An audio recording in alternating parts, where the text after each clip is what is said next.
Hello students, आप सबका स्वागत है हमारे चैनल एम्पलीट्यूड स्टडीज़ 2.0 में। देखिए, हम आपको अप्लाइड मैथ्स फर्स्ट की जो सार्थक पब्लिकेशन की बुक है उसका जो न्यू सिलेबस है 2024 में जो बदला गया है उससे रिलेटेड जो एक्सरसाइजेज हैं मैथ्स की, जिसका सोल्यूशन आपको कहीं नहीं मिलता है, उनको इन वीडियोस के माध्यम से सॉल्व करवाने की कोशिश करते हैं। नया सिलेबस है, कौन सा क्वेश्चन इंपॉर्टेंट है कौन सा नहीं हमें नहीं पता है, इसलिए कोशिश करिए कि सारे एग्जाम्पल्स और सारे एक्सरसाइज के क्वेश्चन आप करके जाएं, ताकि कोई भी क्वेश्चन आए किसी तरह का तो आपको प्रॉब्लम का सामना न करना पड़े। आपने अभी तक चैनल को सब्सक्राइब नहीं किया है तो देर किस बात की, सब्सक्राइब तुरंत कर दें और साथ ही साथ वीडियो को अपने दोस्तों को शेयर कर दें ताकि वो लोग भी इसका फ़ायदा उठा सकें। तो ये प्लेटफॉर्म ऐसा है कि मतलब जो मैं मेहनत कर रहा हूँ बच्चों के लिए सब तक पहुँचे, ज़्यादा से ज़्यादा पहुँचे, तभी जो है वो बनाने का भी मतलब मन करेगा मुझे। और मोटिवेशन हमें भी चाहिए होता है किसी चीज़ के लिए, जब हम देखते हैं कि हमारी किसी चीज़ से किसी को मतलब ज़्यादा इंटरेस्ट ही नहीं ले रहे बच्चे या ज़्यादा फ़ायदा नहीं पहुँच रहा है बच्चों को, तो फिर हम उस काम को फिर थोड़े दिन बाद मतलब मन हटने सा लगता है। तो इसलिए आप सबसे रिक्वेस्ट है कि आप वीडियो को ज़्यादा से ज़्यादा शेयर करें और चैनल पे सब नए हैं तो सब्सक्राइब ज़रूर कर लें। देखिए, हम एक्सरसाइज 9.1 शुरू कर रहे हैं आज के लेक्चर में। इससे पहले हमने एक्सरसाइज 6.1 नहीं,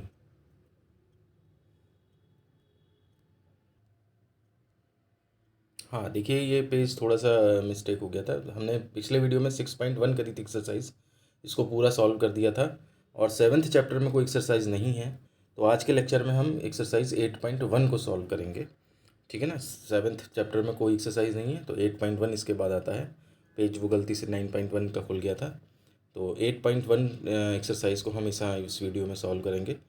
तो सबसे पहले लेते हैं हम पहला क्वेश्चन। देखिए यहाँ पे फर्स्ट पार्ट है, यदि F X is equal to X square minus 3x+2 तो F0 F1 तथा F-1 के मान बताएं। तो फंक्शन की वैल्यू ये निकालनी होती है, जो भी x की वैल्यू है। जैसे एफ एक्स है तो x इस तरह पुट हुआ है, अगर x की जगह 0 रख दें तो F0 निकल आएगा। तो जैसे देखिए, ये जहाँ पे x है तो ये एक्स स्क्वायर और x इसकी जगह पुट होगा, तो वही है। F0 निकालना है तो x की जगह 0 पुट करना है, तो 0 जहाँ x है वहाँ 0 0 कर दिया तो आंसर 2 आ जाता है। ऐसे ही F1 निकालना है तो x की जगह 1 पुट कर देंगे, हर जगह 0 आ जाता है। F-1 निकालना है तो जहाँ जहाँ x है वहाँ -1 पुट कर देंगे। तो इस तरह से फंक्शन वैल्यू निकालने के क्वेश्चन बहुत ही आसान होते हैं, ठीक है ना। आप समझ ही रहे होंगे, अगर हम क्लास 5 6 के बच्चे को भी ये समझा दें तो वो भी आराम से इन क्वेश्चंस को कर पाएगा। सेकेंड पार्ट है, यदि F X is equal to x³ + 5x + 6 तो ये इन फंक्शंस के मान बताइए, F3 F0 F-1। तो उस केस में ये भी अब पिछले तरह का है, मैं इसके ऊपर ज़्यादा समय व्यर्थ नहीं करूँगा। थर्ड पार्ट में एफ एक्स इतना है तो F2 बताइए, ये भी आप देख लीजिए, इसमें कोई कैलकुलेशन मिस्टेक हो रही हो आपसे तो चेक कर सकते हैं। F X is equal to 10x तो F60 बताइए, तो x की जगह 60 पुट कर देंगे, 10 60 √3 हो जाएगा। क्वेश्चन नंबर 2 है, यदि F X is equal to x² + 1/x² तो F-1 तथा F1/x के मान बताएं। तो ठीक है, F-1 पता करना है तो ठीक है, जहाँ जहाँ x है वहाँ -1 पुट कर दिया, सॉल्व होकर आ जाएगा। और अगर F1/x पता करना है तो जहाँ जहाँ x है वहाँ 1/x रख दिया, सॉल्व करके फिर इतना आ जाएगा। तो इसलिए अगर आपने चैप्टर पढ़ा है और उसके बाद एक्सरसाइज एग्जाम्पल सॉल्व करे हैं तो उस केस में जो है वो आराम से आप इन क्वेश्चंस को कर पाएंगे। पढ़ने का तरीका सबसे बेस्ट यही है कि कॉलेज में क्लास में जो बताया जाए वो करें। जो आप इधर उधर से टीचर यूट्यूब पे मिलते हैं उनको फॉलो करें, उनसे सीखें। और फिर एक्सरसाइज से करने से पहले सारे एग्जाम्पल्स सॉल्व करें उसमें, ठीक है ना। कुछ एग्जाम्पल काफ़ी कॉम्प्लिकेटेड होते हैं, उन्हें शुरुआत में छोड़ दें और क्वेश्चन करने के बाद फिर एक्सरसाइज शुरू करें। तो एग्जाम्पल इसीलिए दिए जाते हैं कि आप सीख सकें कि क्वेश्चन को कैसे करना है, ठीक है ना। तो ये क्वेश्चन इस तरह से कंप्लीट हुआ। क्वेश्चन नंबर 3 पे चलते हैं। देखिए, यदि F X is equal to x² / x² - 1 तो एफ सेक थीटा का मान बताएं। तो ठीक है, हमने फंक्शन लिखा एफ सेक थीटा, तो x की जगह सेक थीटा पुट कर दो। अब ये इसको सॉल्व कर लो, 1/cos² थीटा और sec² theta -1 tan² theta, tan² theta को खोल दो, है ना, और ऊपर जाके पलट जाएगा। cos² theta upon sin² theta, तो ये 1/sec² थीटा sin² थीटा बचा, यानी कि cos² थीटा बन जाता है। क्वेश्चन नंबर 4 है, यदि F theta is equal to 1 - 2 tan theta upon 1 + 2 tan theta तो F π/4 का मान बताएं। तो ठीक है, यहाँ भी F theta is equal to 1 - 2 tan theta upon 1 + 2 tan theta, तो F π/4 is equal to 1 - 2 tan π/4 1 + 2 tan π/4।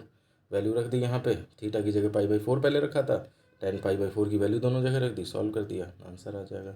तो काफ़ी आसान क्वेश्चन है, इसीलिए थोड़ी स्पीड हम ज़्यादा रखे हुए हैं। उम्मीद है आप इस चीज़ को समझेंगे। क्वेश्चन नंबर 5 है, यदि F X is equal to log 1 + x upon 1 - x तो सिद्ध करें F 2x upon 1 + x² is equal to 2f(x). अब यहाँ पर ये क्वेश्चन यहाँ से पेपर में आने लायक क्वेश्चन। ऊपर भी आ सकते हैं एक नंबर में, ऐसी बात नहीं है, लेकिन यहाँ से जो है ये क्वेश्चन अब आपका जो है वो 2 नंबर या 5 नंबर में आने लायक बनते हैं। देखिए F X is equal to log 1+x/1 - x दिया है, आपको f(2x) इतना निकालना है, तो ठीक है, जहाँ जहाँ x है वहाँ वहाँ पे उसको सब्स्टिट्यूट कर दीजिए। अब देखिए यहाँ पर क्या है, सॉल्व करा, एलसीएम लिया, ये नीचे नीचे ये एलसीएम कट गए, ऊपर ये अपना x² + 2x1 और इस तरह से बना, तो ये 1 - x और 1+x के होल स्क्वायर बन गए, पूरा होल स्क्वायर बाहर ले आए लॉग के बाहर। आपको मालूम ही है कि log m⁴n is equal to n log m, ये जो पावर है 2 ये बाहर आ जाती है, तो ये बाहर ले आए और ये इस तरह से। अब देखिए log 1+x/1 - x ये f(x) ही बन गया, तो इसकी जगह हमने f(x) डाल दिया। लेफ़्ट साइड वो चल ही रहा था, तो ये आपका जो है जो लाना था आपका, वो आपका आराम से प्रूफ हो जाता है। तो अच्छा क्वेश्चन था ये, है ना, और आराम से हो भी सकता था, एडजस्टमेंट थोड़े करने थे, आराम से ये कंप्लीट हो गया। क्वेश्चन नंबर 6 देखते हैं। यदि f(x) is equal to x/(x²) - 1 तो f(a/b/f(b - a) का मान f/a का मान ज्ञात करें। तो ठीक है, f(x) इतना दिया है, तो f(a/b) f(b/a), तो ऊपर भी आपको उसी फंक्शन के हिसाब से वैल्यू पुट करनी है और नीचे भी उसी फंक्शन के हिसाब से आपको वैल्यू यहाँ पे पुट करनी है। तो जहाँ जहाँ x है वहाँ पे हमने a/b रख देना है। ये बन गया, ऊपर के लिए अलग, नीचे के लिए अलग। अब आपने बस इसे कैलकुलेशन करनी है। देखिए सॉल्व किया गया है, आप देख लीजिएगा, -a/b आपका आंसर आ जाता है आराम से। इसके बाद क्वेश्चन नंबर 7 पे चलते हैं। क्वेश्चन नंबर 7 कहता है यदि f(x) is equal to x/(x² + 1 तो f(a/b - f(b/a) का मान ज्ञात करें। तो f(x) हमारा क्या है, x/(x²) - +1 है, तो इसमें जो है वैल्यू अगर निकालनी है आपको, तो जो चाहिए वो हमने लिखा। अब इसमें फंक्शन के हिसाब से हमने वैल्यूज़ पुट कर दी, जैसे हम सीखते आ रहे हैं। अब थोड़े थोड़े कॉम्प्लिकेटेड क्वेश्चन बनने लगे हैं बस। अब इसमें सॉल्व किया, एलसीएम लेके, कट कुट के ये पूरा सेम आ गया, कट कुट के 0 आंसर आ जाता है। इस तरह से ये क्वेश्चन नंबर 7 भी हमारा कंप्लीट हो जाता है। अब चलते हैं क्वेश्चन नंबर 8 पे। अब इसमें कई पार्ट्स हैं, तो पहला पार्ट देखते हैं। यदि f(x) is equal to 1 - x²/1 + x², तो सिद्ध करें f tan theta is equal to cos 2 theta. तो हमने क्या किया, फंक्शन ये दिया है, f tan थीटा निकालना है, तो x की जगह tan थीटा पुट कर दिया है, सीधे सीधे cos 2 थीटा का फॉर्मूला होता है। अच्छा एक बात यहाँ पे और ध्यान दीजिए, ये 2 ही लाइन में ख़त्म हो गया। अगर यही क्वेश्चन हमारा 5 नंबर में आता, ठीक है ना, या 2 नंबर में भी आए, तो आप क्या करेंगे, यहाँ पे tan² को sin² cos² और इसको भी sin² cos², फिर एलसीएम लेके और फिर उसके बाद तब cos 2 थीटा डालने की कोशिश करिएगा। एक तो sin² थीटा + cos² थीटा नीचे 1 हो जाएगा, है ना, और यहाँ पर जो है cos² थीटा - sin² थीटा आएगा, जो कि cos 2 थीटा होता है। तो उससे आपका ये क्वेश्चन जो है लंबा पड़ जाएगा।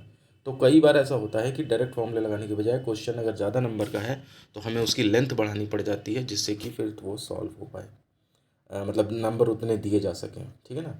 अब देखिए 8 का सेकंड पार्ट है, इसमें देखते हैं। यदि f(x) is equal to 1 - x/(1 + x), तो सिद्ध करें f cos theta is equal to cos theta. अच्छा उतना ही आ रहा है, तो यहाँ फंक्शन लिया हमने, f cos थीटा इतना लिया, ये सॉल्व किया इसमें, तो ये tan² थीटा/2 ये RHS आ गया। अच्छा ये गलत ही नोट कर लिया है इन्होंने, यहाँ पर ये tan² थीटा/2 होगा, तभी वो आंसर उतना आ रहा है। तो इसको सही कर लीजिएगा आप। थर्ड पार्ट देखते हैं इसमें। यदि f(x) is equal to 3x - 4x³ तो सिद्ध करें f sin theta is equal to sin 3 theta. तो f(x) इज इक्वल टू इतना, f sin थीटा लिखा, तो 3 sin थीटा - 4 sin³ थीटा, ये सीधे सीधे sin 3 थीटा का फॉर्मूला होता है। अब यही क्वेश्चन 5 नंबर में है, तो आप इसे सॉल्व करके sin थीटा 3 थीटा निकाल दीजिएगा, ठीक है ना। तो इस तरह से अब क्वेश्चन नंबर 8 कंप्लीट हो जाते हैं। वीडियो की लेंथ ज़्यादा हो रही है, तो इसलिए हम आज इतने ही वीडियो इस लेक्चर में करते हैं। उम्मीद करते हैं कि आपको क्वेश्चंस बहुत आसान है, तो आराम से समझ में आ गए होंगे। लास्ट में जो हमने 5-6 क्वेश्चन किए हैं, ये थोड़ा सा पेपर में आने लायक भी बन जाते हैं, ठीक है ना, 2-2 नंबर में या 5-5 नंबर में। तो उस हिसाब से आप अपनी तैयारी रखिएगा। मैंने बताया है कि जो भी बच्चे इस चैनल पर नए आए हैं, तो वो उनको आप डिप्लोमा के हर आस्पेक्ट से रिलेटेड इस वीडियोज़ आपको इस चैनल पर मिलेंगे। और सबसे अच्छी बात है कि हम यही कोशिश करते हैं कि समय आपका भी कीमती, हमारा भी कीमती है, तो जो जितनी बात जितने टाइम में बताने लायक है, जिससे कि वो आपको आसानी से समझ आ सके, उतने ही टाइम में हम कंप्लीट करते हैं। हमारा कतई ये उद्देश्य नहीं रहता है कि हम अपना भी समय व्यर्थ करें और आपका भी समय व्यर्थ करें। इसीलिए आपने देखा होगा कि हम हमेशा यही कहते रहते हैं कि अगर आपकी कोई समस्या है तो आप चैनल पर जा कर के वीडियोज़ देखें, उसके बाद ना समझ में आए तो कमेंट करें। कई बार अब ऐसा होता है कि बच्चे जो हैं वो वीडियोज़ नहीं फॉलो करते हैं। जब उनको समस्या आती है तो वो कहीं से पा जाते हैं वीडियो और फिर उसके बाद उसमें कमेंट करके वही बेसिक बातें पूछने लगते हैं जो मैं वीडियोज़ में बताता रहता हूँ। तो ऐसे कमेंट्स का फिर आंसर करने में फिर मैं यही कह देता हूँ कि वीडियो जा कर के उस पर देखो या इस तरह से करो, क्योंकि जो चीज़ हमने 7-8 मिनट में समझाई है, 5-6 मिनट में समझाई है एक वीडियो में, अगर हम उतनी ही बातें कमेंट में लिखें तो वो संभव नहीं है। कोई बच्चा अगर कॉल करता है तो वो बताना उतनी देर 7-8 मिनट संभव नहीं है, क्योंकि मैंने ये वीडियो इसीलिए बनाए हैं कि आप जब समस्या में हैं तो डिटेल में आपको उससे इन्फॉर्मेशन मिल जाए। अब होता क्या है, कई बच्चे जैसे नंबर कहीं से मिल गया, कॉल कर दिया, अब उसके बाद उन्हें अगर एक लाइन में आंसर दो तो वो समझ नहीं आता है, क्योंकि वो तो चाहे 4-5 मिनट में समझ में आएगी बात।